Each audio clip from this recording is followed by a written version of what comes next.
hinahanap sa mga umagang dati. Ikaw ang una kong naiisip.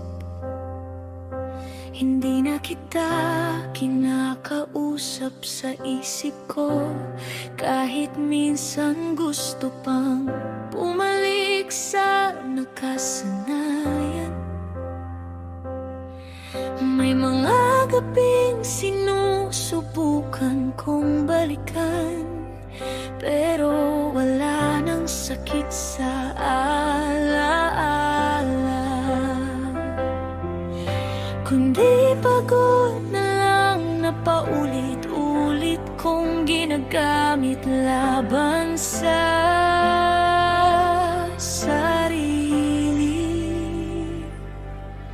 At habang mas lumalayo ang araw, mas lumalapit ako sa totoo,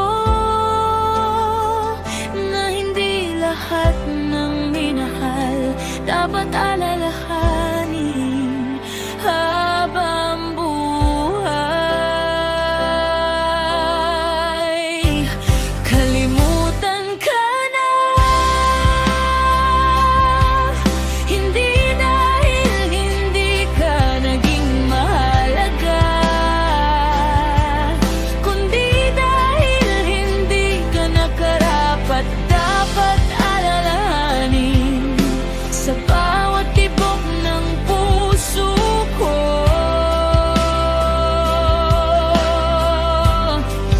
Kalimutan ka na, dahil hindi ako dapat mabuhay na lagi mong anino ang kalaban ko. Kung dati pilit kitang pinipili, ngayon pipiliin kong isara ang pinto at kalimutan ka na. Hindi madali, oo, pero hindi rin imposible. Dati pangalan mo ang tunog ng pag-asa, ngayon pangalan mo ang pahina na hindi ko na babasahin muli. Hindi mo na kailangan bumalik, hindi mo na kailangan magpaliwanag, dahil ang mga sugat ko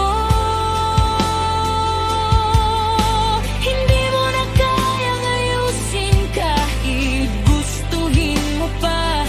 Unti-unti kong nararamdaman yung katahimikang matagal ko nang hindi nadama, at doon ko napagtanto mas magaan pala ang mundo kapag wala ka.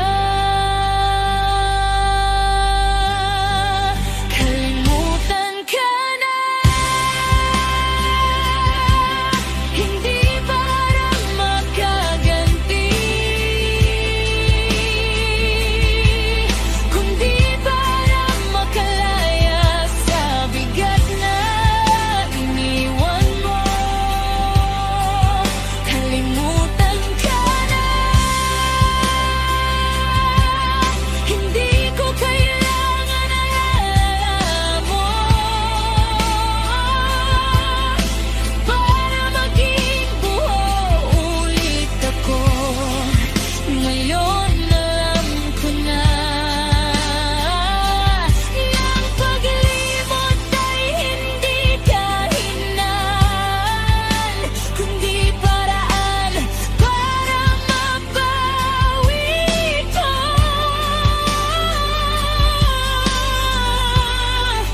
ang sarili kong matagal mong kinuha. At kung sakaling maalala kita,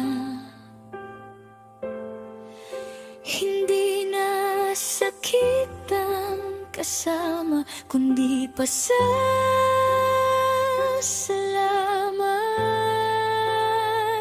Dahil kung hindi ka nawala, hindi ko matatagpuan ang sarili kong kaya palang mabuhay ng mas kumpleto nang wala ka.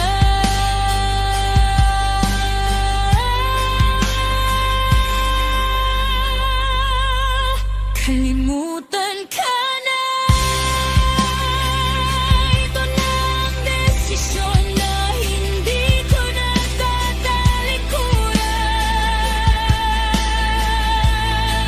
Kalimutan ka na para may lugar ulit ang bagong simula. At habang lumalakad akong mag-isa, mas malinaw ang kinabukasan ko. Kasi sa wakas, kaya ko nang sabihin ng buong loob.